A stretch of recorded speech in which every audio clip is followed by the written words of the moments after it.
Alright guys, a quick one. Here, I'll detail how to add low power mode to iPhone control center iOS 18.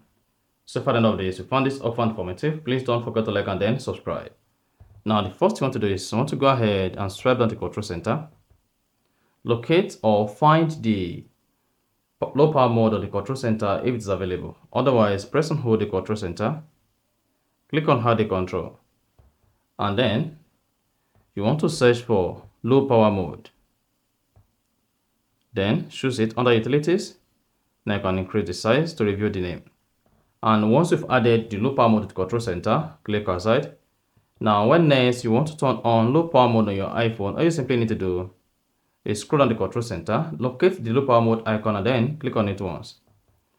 To turn it off, click on it again, and that is it. So that's exactly how to add low power mode to the control center on iPhone iOS 18. So if you found this offer informative, please don't forget to like and then subscribe.